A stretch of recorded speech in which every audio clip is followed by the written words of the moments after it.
Hello, everyone, and welcome to the show. This is Franz Sidney. Welcome all to Create with Franz. Today, with an amazing friend, all the way from North Carolina, I think. So, hello, Nicole Sodoma, and she's a divorce lawyer or family specialized lawyer, and she has been working for many years. In fact, decades, more than 25 years now in this very important topic, which is to help families to reunite or to amicably separate and have a best life they can. And why do I have a divorce lawyer right here during the holiday period where some of us will celebrate Christmas, there will be parties, there will be all sorts of things, and we're supposed to be happy. Are we supposed to be happy? And my question is, maybe we're not that happy. Some of us are lonely. They are single.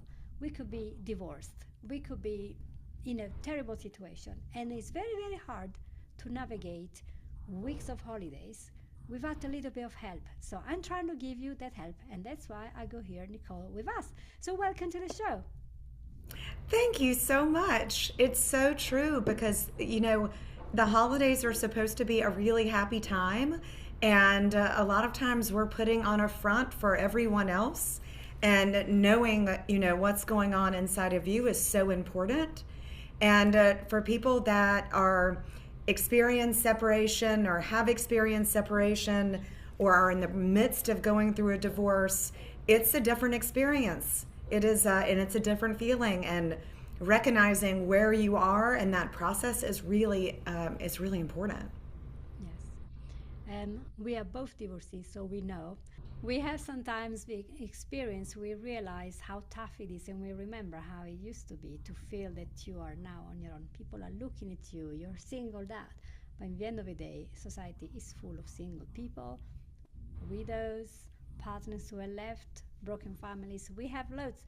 It's no longer a thing like in the 70s. If you are divorced, you are the only person. But now it's sadly a very common occurrence for many reasons.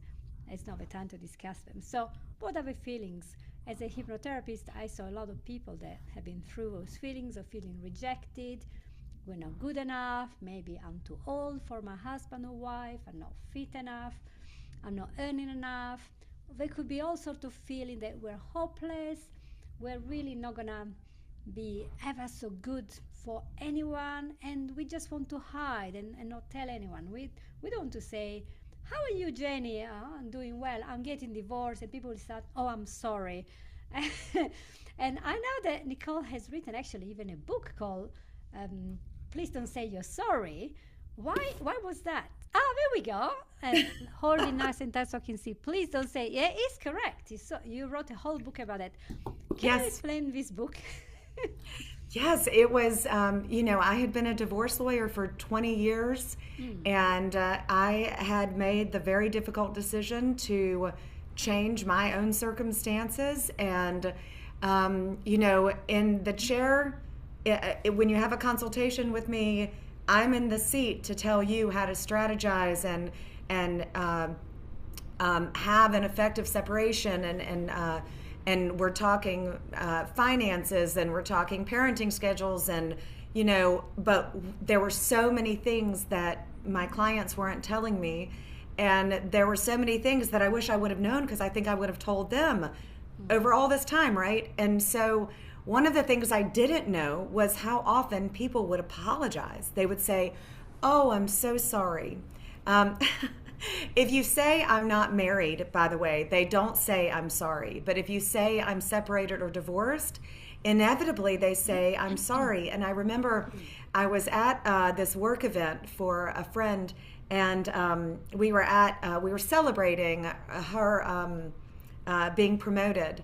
And somebody walked up to me and said, oh, Nicole, I heard you were separated and we're getting divorced. I'm so sorry. And I just lost it. I was like, what are you sorry for? That you knew nothing. You know nothing. You don't know why I want to be out or what his circumstances or feelings are.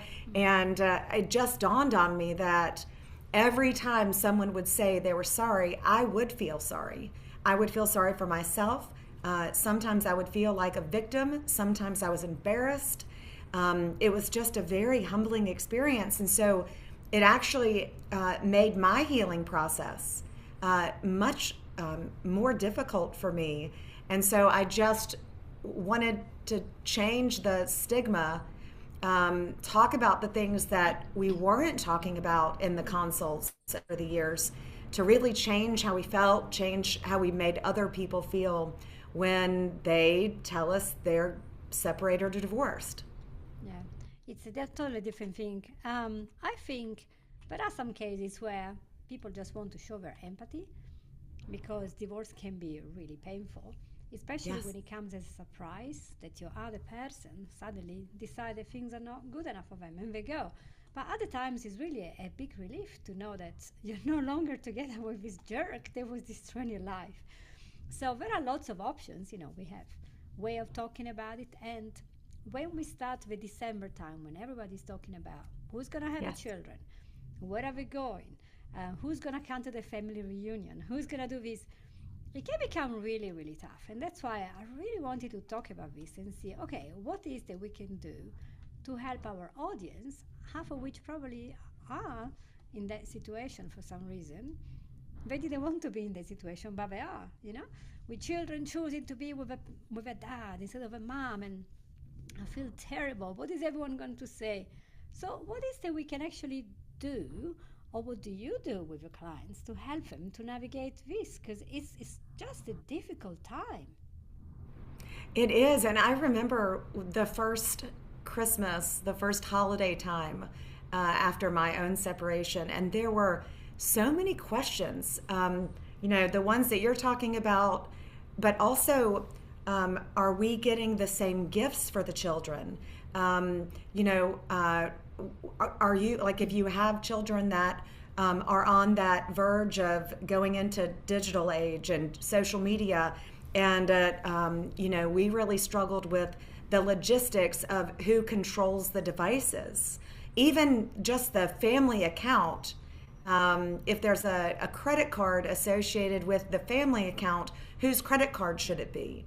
You have to have a credit card with certain devices in order to have a family account.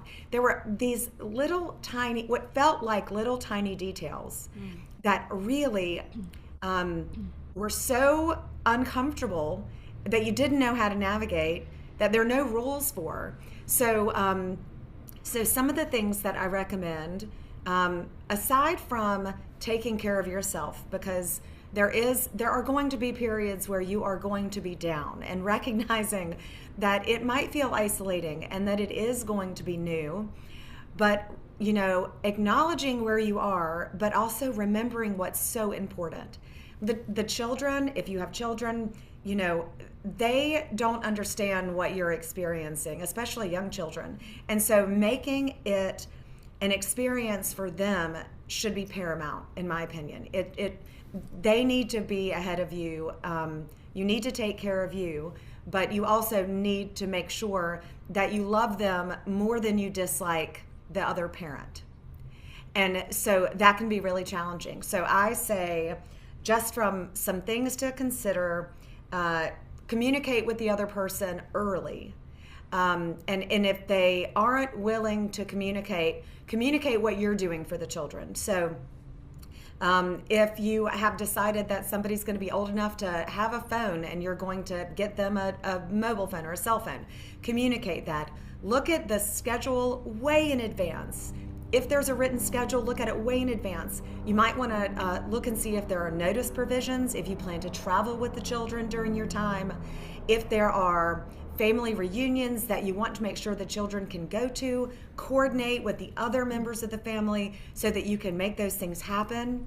It may be that, like me, I don't have the children on Christmas Day. And so I created new traditions, and I blended those traditions with their cousins so that they could experience a much bigger Christmas. And they love it. They just love it. So we do a holiday exchange, and we do it on a day other than Christmas. And it makes it actually really fun. And it doesn't mean that we don't have a holiday tree or that, there's not a menorah. You get to do all of those same things, but you might be doing them on a different day. Yeah. But the spirit of the holiday doesn't have to be separate from the quality of the time. Right. The spirit and the quality, the two things. Right. These are the two things. It's really what is going on inside us, feeling good with ourselves as much as possible. Sometimes there are very toxic situations. So, yes, get a therapist to help you to navigate. But it's really thinking about how the children will remember how they spent this time. And the last thing Right. they want to hear is people bickering and talking about the ex. They just want to have a good time with the parent somehow. And the parent could be in a lot of pain. But strategizing and planning ahead is possible. I'm going to catch you off guard here. What happens if the other parent is in a mental situation where is not cooperating with the plans? Maybe they have court orders, but they're not respecting them. Maybe they are on drugs. Maybe they are with a new partner already, and they just disregard everything. And you are trying to do all you can, but they're just not. They're making it as difficult as possible for you. What is a way that we can, I don't know, legally also, because you're a person that knows the law, legally and emotionally cope with a parent that is not helping you to plan this Right. amazing holiday period of, for some countries, 2 weeks. So that's a long thing, and it feels so difficult and awkward. Is there a way to turn them around, to help them with some diplomacy, to see that they're gonna benefit from that? I wish I had some magic wand to make every parent emotionally healthy and emotionally mature and capable of putting their children ahead of themselves when it came to co-parenting. And we even call it parallel parenting. Like, you don't have to like me. We just have to be going in the same direction on the same path. And that is to create an environment for our children that is healthy and happy. Children just want to be loved and seen and heard, and can't we just focus on that? And you heard me say a minute ago that you have to love your children more than you hate the other parent, right? So first, I want to remind you that the people we marry are not the people we divorce, and that just because you are divorced, they are not going to be any easier of a human. So a lot of parents think, I'm so relieved that I don't have to parent in this home together with this human that I no longer, whatever the circumstances are, maybe they've committed adultery, maybe they have treated me unfairly, maybe they're abusive, maybe they're all of those things that we hear, narcissism, and I could go down the list of, all the personality disorders and traits, and I leave that for you. But whatever they are, there is some idea that when you are no longer under the same roof as this person, that they're going to be different. They are not. They are likely to even be worse because they're angry with you. And so you have to prepare for that. So if you know that this person is going to make things difficult for you for some period of time, you start early. You make sure that it is written down, it is documented, and that if it doesn't go as planned, you need a remedy. But the reality is that the only thing you can control is yourself. That's it. You only can control yourself and how you respond to whatever their crazy is. So, and sometimes, it's going to be beautiful and you're going to be so calm and patient. And other times you're not going to be, because you're going to be hurt. But usually when you're managing people like that, when you show that you're hurt, you've done exactly what they, like, you're behaving in the way that they want you to behave. So they're winning. And so really focusing on what your response is going to be when that happens. So another, real life example is, what if you're planning to travel overseas for the holidays? Do you have their passports? How soon do you need to get their passports? Do you need the consent of the other party to get their passports? What if they won't give up passports? How quickly can you get into the courtroom to have a judge order that the passports be returned? Like, that's real life stuff. And if you know that you're planning on going to, one of my colleagues just got back from London yesterday. If you know you're planning to go to London, it's going to be a little bit more complicated if you're sharing parenting with another person. But that's a decision that you made or somebody made for you, and you can do it. It's not impossible. It just is going to require a little bit more work if the person is not collaborative. Yeah, because some parents have this agreement. This week you have our children, this other week. So if you're gonna go on holiday for 2 weeks and the second week is for the other parent, he or she might be like relentless. No, we're gonna have to be with me. You have to return by certain day. So sometimes it's really hard. And I would think then there's a mix between having a coach or a therapist working with you to help you to navigate this. And then talking with a lawyer, being aware the court might be closed for Christmas, unless Yes. it's a big emergency. So you have to plan ahead. Planning is very good, isn't it? And I always quote to death, failing to plan, planning to fail. It's one of the things you haven't planned, and you have a spouse that now is an ex-spouse. It's no longer the doting, loving person. He or she might just think about their own life, and they might not care much about the children anymore for some reason. Some don't. So it is important to put all this down and say, right, I want to get this. Can we mediate this? Can we get there? And so your insights are very good because you can see both sides. You've been a divorced person, now remarried, and you're a lawyer, so you can see, you can hear from all the parents all this harsh criticism and she's stupid, he's narcissist, labels we throw. We don't need all that, at least for a holiday. Can we just try our best to focus on the children having a good, peaceful time, and also on the family, maybe enjoying, because some people are cut off from a family as well. So all these mixed emotions that we have, they're terrible. So I know that I always quote and say to my guests, give me some proper tips that I can put into action today. If there were like 2 or 3 tips that you could share with somebody who is now in the middle of this, they are suffering, they're hurt, they're lonely, they're having all this, and now they have the added stress of preparing for 2 weeks of mess. What would you Yes. suggest that they do? First, the one we've already said is plan ahead. Plan ahead. And I want you to look at the calendar in January, and I want you to think of the entire next year.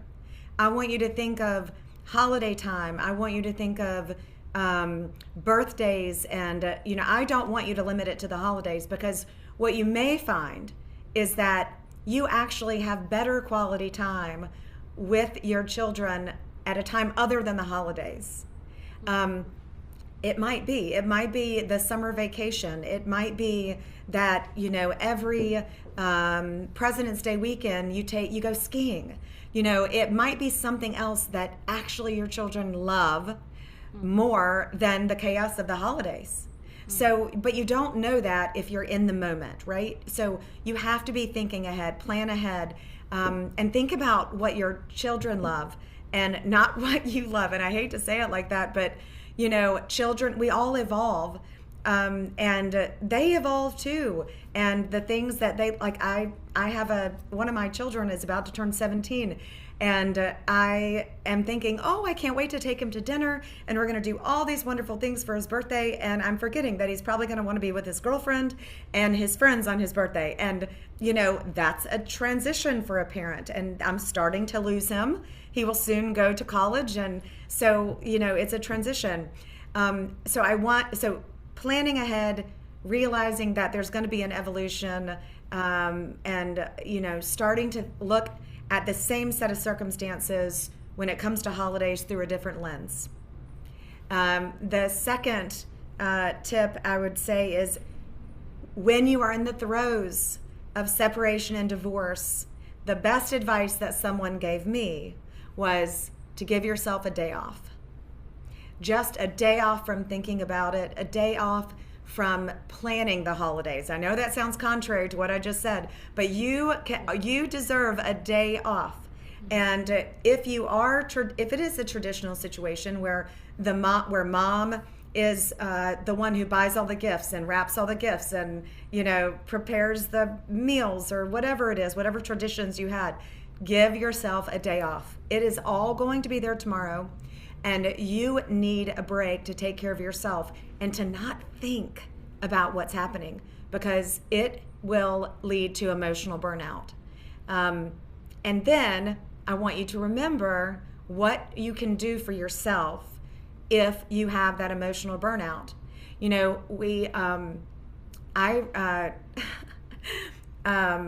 There are all kinds of things. You can go for a quick run. I used to do squats in my living room because I knew that the adrenaline and all those good, serotonin and dopamine, and I wanted all those things to start working in my body, because I knew that I was, going through some really hard times, and I needed a way to counter that. So maybe it's going for a run, maybe it's, going for a swim, something that is going to work inside of you. And so giving yourself a day off, and then knowing how to help yourself when you are in that place that it feels isolated and sad and like you're going to burn out.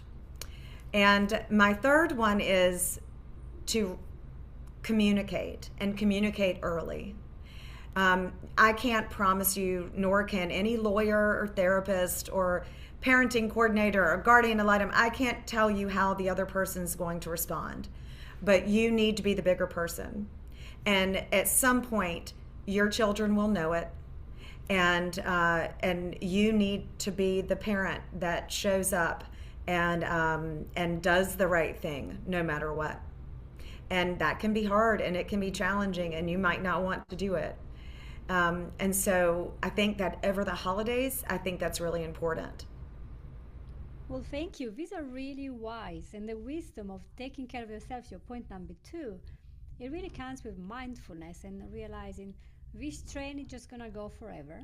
Life will happen, the hours will tick, but unless we decide I'm going to take a minute off, half a day off, and just center myself and see, all right, what do I want, how can I get there, what do my children want, is important to ask them.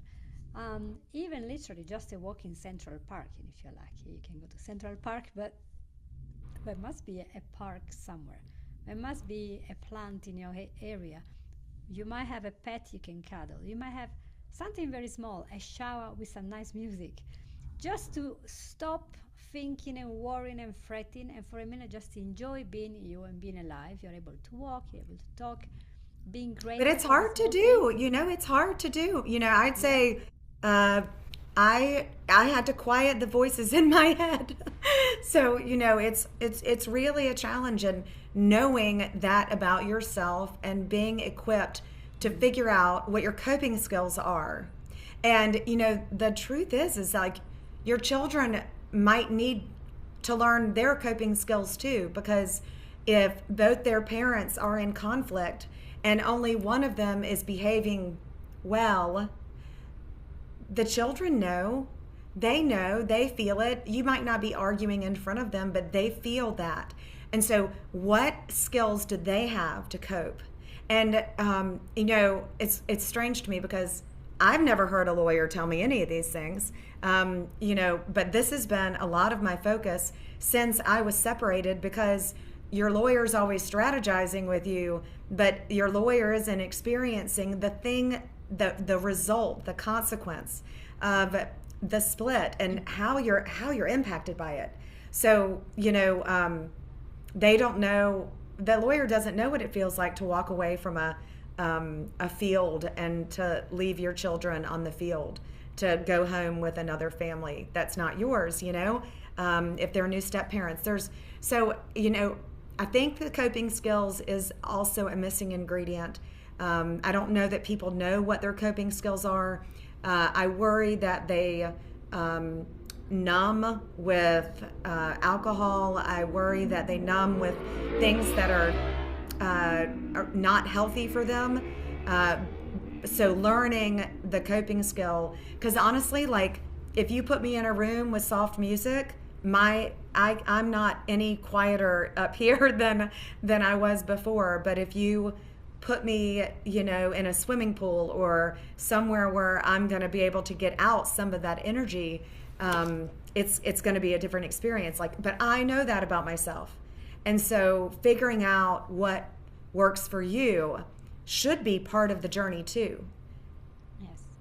Self knowledge, a journey into understanding who we are.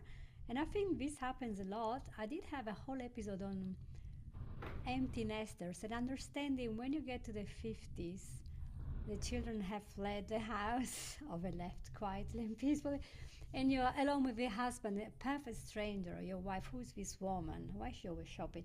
And you realize who are these people, and that's the time where people tend to divorce as well. It's a second part of your life.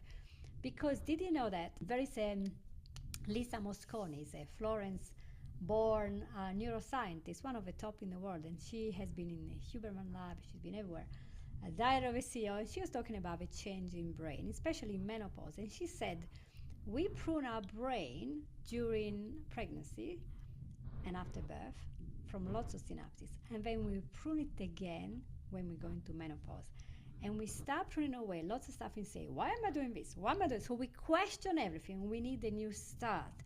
So that's important in this point in your life. If you are having this problem like between the 40s and 50s, to realize is a natural part of our growth on our brain, getting to a third part of our life, second, third, however you want to call it. And this part can be enriching and can be new. And in fact, with a certain big amount of people, after they divorce, they discover who they are. Right. They discover what they are made of. They discover their true fabric. They discover the passions that they have put under the sun for many years to accommodate for growing children, work and everything. And maybe out of, they have to do something. They have to provide for the children. Now they don't have that. So out of desperation, they find a hidden talent and they can use that like a caterpillar to mutate and become a wonderful butterfly. So Christmas or Hanukkah or Candelora or whatever is the name of a holiday, or the big summer holidays in Italy, 3 months, it's the time to say, okay, I know that with my ex I will have to negotiate time and things, but could this time, if you're like in shock that your children are going to spend their time with the other person, could there be a time that you can do service, that you can be helpful in society, that you can visit the people who are lonely, that you can discover a new hobby? Could there be a time for rejuvenation and not just for sulking and feeling lonely and feeling different? Could that be an option? I leave it open there because I love that.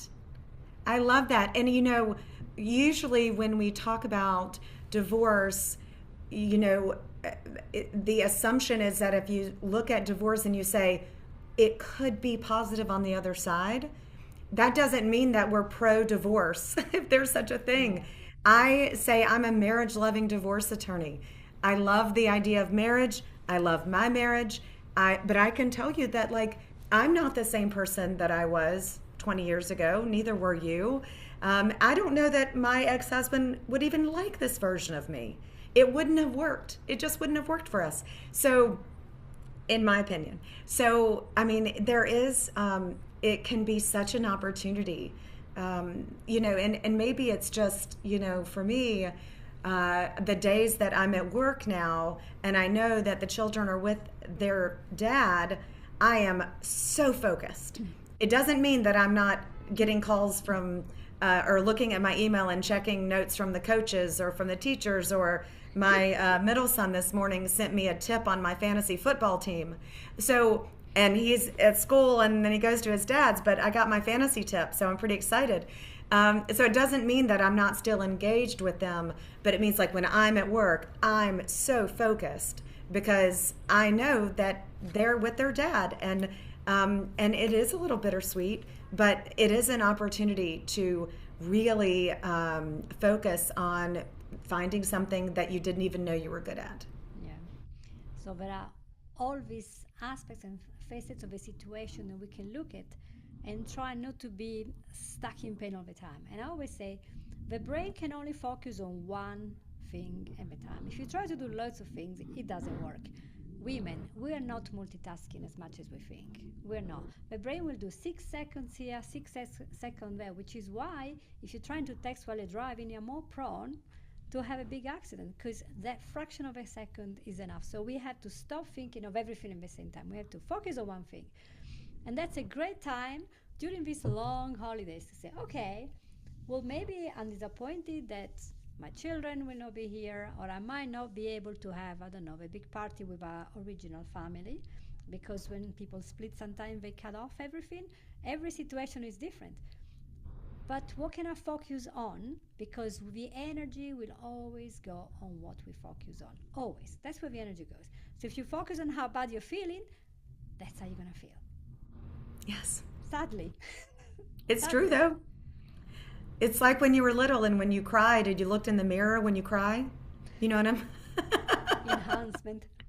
It doesn't make you cry less to look in the mirror while you're crying. So, if you are focused on being sad, then you are bound to be sad. Yes. And if you vent and vent and vent and vent about your husband for months on end, ex husband, ex wife, you will just bring back those emotions, work on this very malleable protein, which is your memory protein, and you can change it and make it even worse. He doesn't deserve that. You don't deserve that. But just move on. There is a point where you have to accept the marriage is dead. Preserve yourself, preserve your children from mental illness by trying to rebuild yourself. And of course, I will have to add this. If it's so difficult, then that's the time to go to a therapist because it will help you to actually get out of this box. And if abuse or toxicity are still going on, have a specialized therapist. Involve the social services, the police when appropriate, but then trying to find every day something that you're grateful for, something that you like, something that you enjoy. It could be 5 minutes. You put on a Beatles song or Taylor Swift, or I'm not affiliated with any that or Are like you a that. Swiftie? No, no, I don't even know what she looks like exactly. But I'm saying, I hear the name. I know she's blonde. Put on something that ignites you. And I like that comment you made about music because music is so associated with dance and somatic therapies that are used to remove trauma. So if you are a lion and you go around to try to get antelopes and you run and run and run, and then a lion gets tired, right? And it stops. And the antelopes, they just stop, look around, he's not coming, they stop. And what they do after running with a heart beating like that, they just shake. And they're shaking off the trauma of being almost killed.